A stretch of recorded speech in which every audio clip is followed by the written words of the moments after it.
김경수 후보 주도권 토론 12분 드리겠습니다. 존경하는 국민 여러분, 우리 대한민국은 이제 세계가 부러워하는 경제 대국이 됐습니다. 군사 대국이기도 하고, 그리고 개발도상국이 가장 닮고 싶어하는, 따라가고 싶어하는 그런 나라가 됐습니다. 자, 이제 대한민국이 선진국이 됐는데 이제는 그냥 선진국이 아니라 좀 품격 있는 선진국이 돼야 할 때가 아닌가 그렇게 생각합니다. 품격 있는 선진국의 가장 중요한 문제는 최소한 최저빈곤선 이하에 있는 국민들은 이제는 이 문제만큼은 해결해야 되는 거 아닌가. 절대빈곤선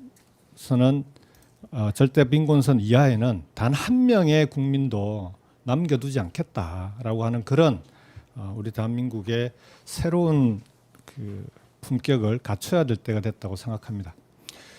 지난 4월 2일에도 또 우리가 불행한 뉴스를 접했습니다. 수원에 50대 여성과 20대 딸 가족이 긴급복지지원제도를 신청했다가 받지 못하고 또 사망하는 극단적인 선택을 하는 그런 기사가 있었습니다. 이런 기사들이 잊을만 하면 한 번씩 나오지 않습니까? 이런 나라가 어떻게 품격 있는 선진국이 되겠습니까? 우리의 어르신들이 산업화를 책임졌던 우리의 어르신, 아버지, 어머니 세대가 지금 길거리에서 폐지를 줍게 만드는 이런 나라가 어떻게 품격 있는 선진국이 되겠습니까? 저는 이제는 이 문제만큼은 해결하자. 여기 계신 두 분께 정말 간곡하게 호소드립니다. 다음 정부에서는 최소한 대한민국의 절대 빈곤선 밑에 있는 그런 국민이 한 명도 없게 만드는 그런 나라를 함께 만들자라는 제안을 드리면서 제가 지난번에 발표했던 절대 빈곤 제로 기본 생활 보장 제도에 대해서 좀 여쭤보도록 하겠습니다. 이재명 후보께 먼저 여쭤보겠습니다. 아까 기본사회 말씀하시지 않으셨습니까? 저는 이 기본사회가 우리가 정말 장기적으로 가야 될 과제라고 생각합니다. 그중에 기본소득도 있고 특히 기본소득의 문제는 정말 재원만 있으면 얼마나 좋겠습니까? 그러나 이 재원 문제는 대단히 우리가 풀기 쉽지 않은 문제이기 때문에 이 문제는 장기적인 과제로 가더라도 일단 말씀드렸던 절대 빈곤부터 해결하고 가자 이렇게 말씀을 드립니다. 이 절대 빈곤을 해결할 수 있는 방법은 지금 우리나라의 절대 빈곤선이 중위소득 약 40% 정도 됩니다. 1인 가구 기준으로는 한 달에 약 96만 원 정도 되거든요. 근데 지금 기초생활수급자가 받는 생활급여가 생활수급이 70만 원 정도 됩니다. 최소한 최저빈곤선 정도는 이제 중위소득 40% 이하에 있는 국민들에게는 다 지급해야 되지 않겠습니까? 그렇게 하고 그리고 그래도 이것만 가지고 되는 게 아니라 근로를 유인하는 효과를 만들면서 근로를 통해서 소득을 버는 사람들에게는 조금씩 더 지급해서 중위소득 100% 정도까지는 절반 정도까지는 누구나 노력하면 올라올 수 있게 만드는 그런 나라를 좀 만들어야 된다고 생각하고요. 제가 발표했던 정책이 그렇게 설계가 되어 있습니다. 그래서 이건 한번 잘 한번 살펴봐 주시고요. 앞으로 이 부분에 대해서는 다음번에도 한번 토론을 드릴 텐데 자, 이런 절대 빈곤부터 해결하고 우리가 기본 사회로 나아가야 되는 것 아니냐 하는 데 대해서 이재명 후보님 어떻게 생각하시는지. 말씀하신 것처럼 대한민국이 전 세계에서 자살률이 가장 높은 나라고 그 중에서도 노인 자살률이 매우 높고 노인 빈곤율이 정말로 높지 않습니까? 노인 자살의 주된 원인이 사실 빈곤 문제이기도 해요. 이 문제를 해결하기 위해서는 우리 김경수 후보께서 말씀하시는 절대 빈곤 제로 사회 정말로 좋은 비전 같습니다. 근데 사실은 그게 제가 말씀드리는 기본 사회와 똑같아요. 물론 뭐 다를 수도 있겠죠. 같은 맥락이라고 볼 수 있습니다. 소득 영역에서 기본적인 삶을 보장하자. 맞습니다. 그런데 지금 이 제도를 어떻게 설계했는지 저도 이제 관심 가지고 한번 보겠습니다만 제가 며칠 전에도 그 질문을 하나 받았어요. 이 사람이 70만 원을 받고 있는데 소득이 생기면은 탈락하니까 노동을 안 한다. 맞습니다. 그러니까 이 사람이 얼마까지 벌 때는 좀 봐줘라 이렇게 얘기를 하는 거예요. 근데 그러면 역전 현상이 생기잖아요. 선정되지 못한 사람하고 이 문제가 끊임없이 발생하는 이 문제를 해결하는 게 과제일 것 같아요. 아 그렇습니까? 한번 보겠습니다. 알겠습니다. 그 김동연 후보님께도 같이 한번 여쭤보겠습니다. 사실 결국은 재원 문제일 거 아닙니까? 또 우리 경제부총리를 얘기하셨으니까 이 재정 문제나 예산 문제에 대해서는 누구보다 잘 아실 텐데 이게 지금 어떻게 설계되어 있냐 그러면 기존의 기초생활수급제도와 그다음에 EITC 근로장려세제 그리고 기초연금의 일부 요걸 통합하고 이 통합한 제도를 통합한 재정을 가지고 지급을 하는데 이걸 계산을 해보니까 이 통합한 재정에 약 연간 14조 원 정도가 더 듭니다. 근데 이제 14조 원은 이게 이제 규모가 크죠. 근데 이 규모가 크지만 윤석열 정부 들어서 감세한 재정이 약 81조에서 87조 정도 됩니다. 이 감세로 인해서 무너진 정부 재정만 정상화하더라도 저는 이 14조 원의 그 절대 빈곤 제로를 위한 재원은 충당 가능하다. 그 정도면 해볼 만한 거 아니냐. 대한민국이 품격 있는 선진국으로 하는데 이 정도의 예산을 우리가 감당해야 되는 것 아니냐라고 생각하는데 이 부분에 대해서 어떻게 생각하시는지 의견 부탁드리겠습니다. 네, 김 의원님 질문 고맙습니다.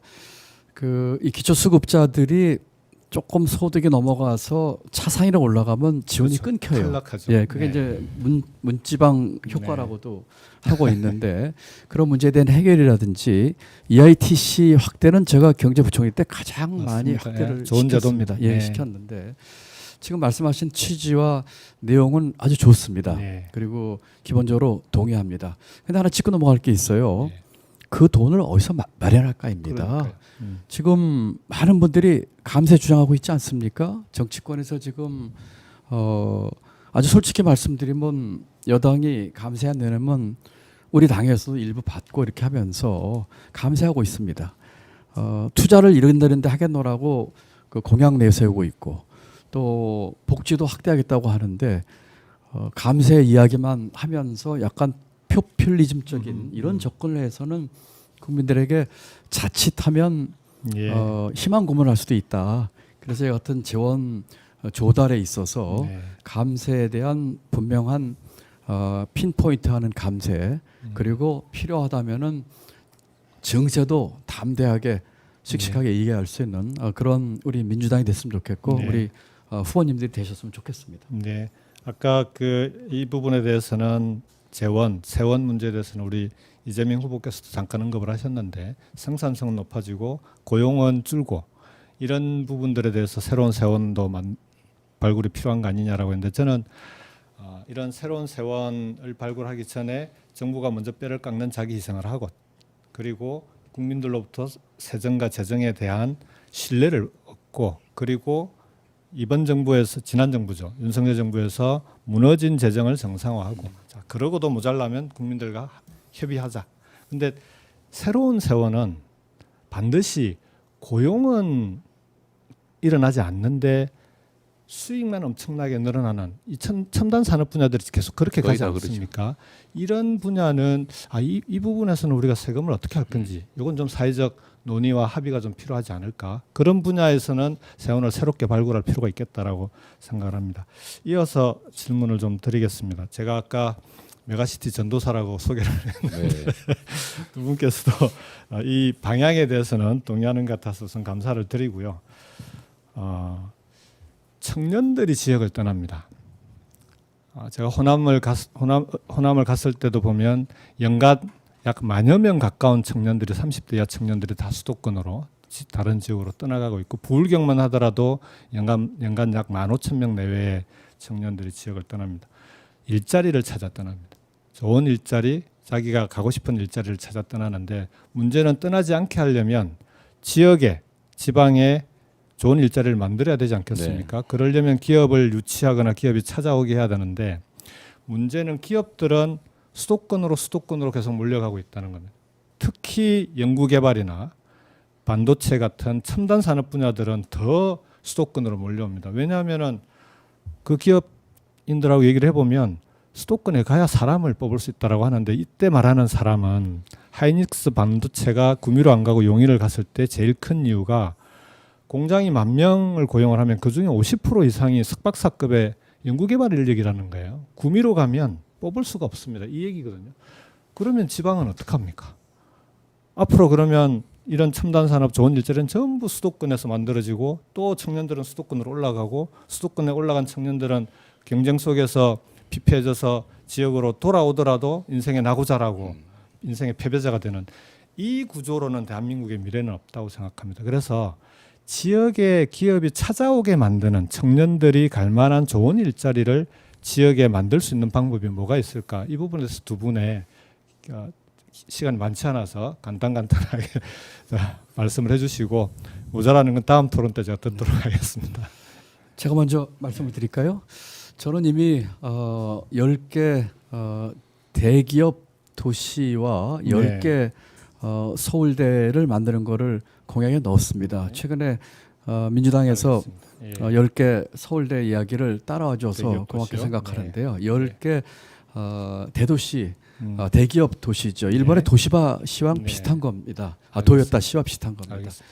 대기업이 본사, 공장, 연구소를 옮길 경우에 거기에 강력한 인센티브를 주는 것이죠. 법인세 감면, 노동자에 대한 근로소득세 문제, 따라오는 그 협력업체에 대한 상속세와 가업승계까지 하는 일종의 빅딜을 만드는 그런 것입니다. 예, 또 알겠습니다. 시간을 드려야 되니까. 예, 죄송합니다. 제가 이어서 짧게, 거기 지금 뭐 맞는 말씀이시고요. 저희가 구성하는 것도 비슷한데 좀 더 한다면 지방 대학들에 대한 지원을 좀 강화할 필요가 있고요. 지금 연구개발직들의 양성 자체가 지방에서 잘 안 된다는 거예요. 그다음에 주거 환경, 문화생활 환경 개선이 동시에 같이 이루어져야 되고 결국은 정부 재원이 상당히 투여될 필요가 있겠다. 여기까지 하겠습니다. 알겠습니다. 말씀 감사드리고요.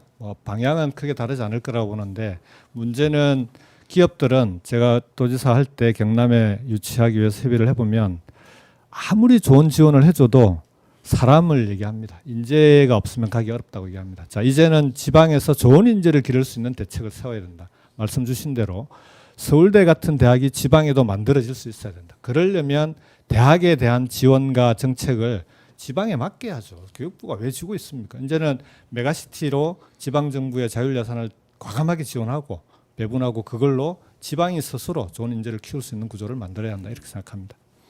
네, 김병수 후보 주도권 토론 잘 들어봤습니다.